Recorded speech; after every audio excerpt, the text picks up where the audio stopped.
Hey, everybody, it's Matt. This is the 10-Minute Bible Hour podcast. And yesterday, we talked about two different templates, sets of circumstances for a reunion that can happen in life and that we've seen happen in storytelling and that we've seen happen in the Bible. We considered the type of reunion where nobody really did a dang thing wrong. Stuff just happened. We were in love, and I got on a plane, and then the plane crashed in the Pacific, and I was stuck on a desert island for 4 years, and then I had to fight my way off the island, and then I came and I found you, but you had moved on with life. You know, that kind of thing. The reunion's going to be heartfelt. It has a high likelihood of being very pleasant and nice, but life happened. All right, so we considered that. We looked at the example of David and Jonathan in the Old Testament in the book of 1 Samuel as a biblical example of that. Then we talked about the kind of reunion that comes after people really did wrong each other. And we thought about the characters Roy and Jamie from the popular TV show Ted Lasso. And yeah, they were mean to each other. They did awful things, but in the end, the relationship, there was a cool reunion, a reconciliation there between the two of them. We compared that to another situation in the Bible where people really wronged each other, Jacob and Esau in the middle of the book of Genesis.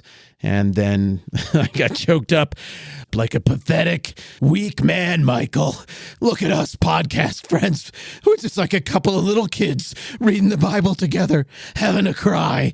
I'm sorry, that was embarrassing. Things happen sometimes. I could have edited it out, but it was moving to me. So we looked at these different types of reunions that could happen where really nobody did anything wrong. Another type of reunion where people did things wrong, but the reunion went well. People had soft hearts and you got over it, and circumstances made that, I guess, possible. Today, I want to consider a third type of reunion. Oh, and by the way, the reason we're doing all of this is because we're trying to assess what kind of reunion is going on here as Onesimus is delivering the letter of Philemon to Philemon. And I think we can safely say that we've eliminated the first one. Like, understandable, we're just, we're going different ways with our lives. No, it looks like there was some wrong here. Just how bad was it? Well, was it like Roy and Jamie bad? Or was it like Obi-Wan and Anakin bad? Because they had that scene together. This is in the third Star Wars movie. If you're not into Star Wars, it's okay. It's still going to make sense. You got these two space wizards that fight with laser swords and stuff. And Obi-Wan, he's the old guy. He taught Anakin how to fight with laser swords and stuff. And Anakin's very pretentious, precocious, talented, arrogant, stiff-necked, prideful. And in the end, that is Anakin's downfall.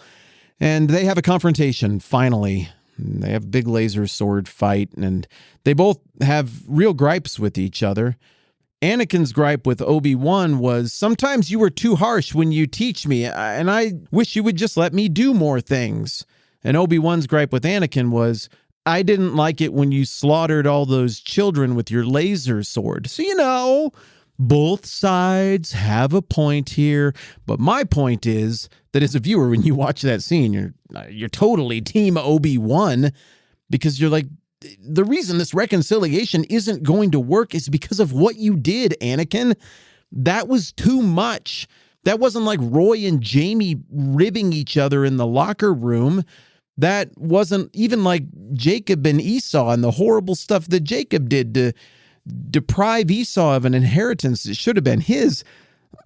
In Star Wars, Anakin, you killed kids. You're a monster. And so when you watch that, there's definitely this sense in Star Wars Episode 3 that, yeah, this isn't going to work. Too much has happened here.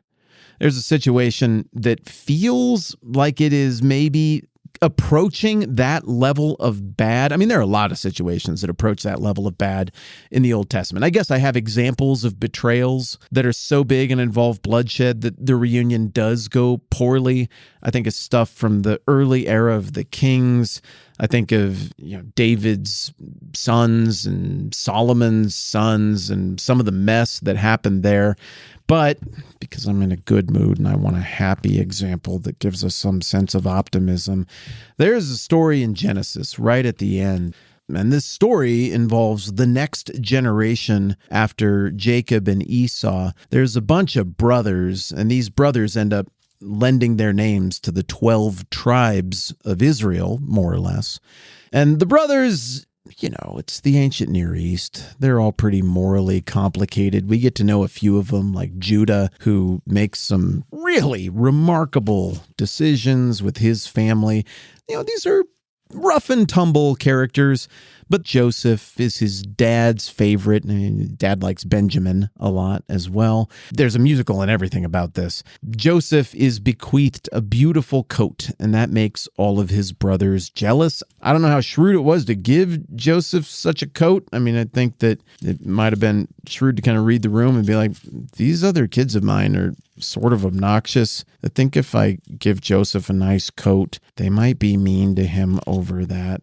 But whatever the case, Joseph gets the coat. And sure enough, the rest of Jacob's sons, Jacob, who also goes by Israel at this point, they are mean to him, but not kind of mean to him. They're the kind of mean to him where they push him into a pit and leave him for dead. And they're like, wait, no, we should sell him to slavers in Egypt. Now, before we get into the reunion, because I did promise you this was a reunion story after a terrible, terrible, horrible offense and violation. But before we get into the reunion part, let me just say that the reason I wanted to point to this story is because I think it's a little bit analogous with the whole Onesimus and Philemon reunion, because they both involve slavery. And slavery, even in its best forms, and there is a gradient here, there is a sliding scale of awfulness and relative acceptability historically around the world in terms of what an actual slave-master relationship might look like or what expectations might be in a culture.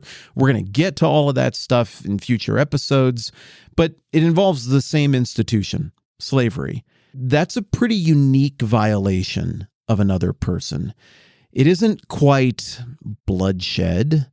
It isn't quite theft, though definitely you're stealing somebody's labor, you're stealing somebody's opportunities. So it's there, but it's a different kind of theft than like breaking into somebody's house and ripping off some of their goods or something like that. Slavery is a very unique violation, something of a category unto itself. That violation occurred between Philemon and Onesimus. And that violation occurred between Joseph and his brothers. I guess it occurred with the Egyptians who bought Joseph as a slave, and the violation occurred between Joseph and his masters when he got dragged away to Egypt in the household of Potiphar.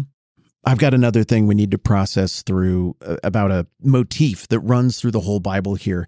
Dang it, I didn't want to split this episode in two, but I'm not going to go soft on this motif. It's very, very important for thinking about Philemon and this idea of reconciling seemingly irreconcilable things. And it's very important that we get to that next time around and that give it proper time, because it's an important concept about God's role, where God is throughout the Bible when characters find themselves in these really difficult situations. So I can't shortchange it. We got to split this one in two. So I'm going to abruptly pause right here. And then tomorrow we're going to pick up where we left off and round out these thoughts. Cool. That's good for now. I'm Matt. This is the 10-Minute Bible Hour podcast. Let's do this again soon.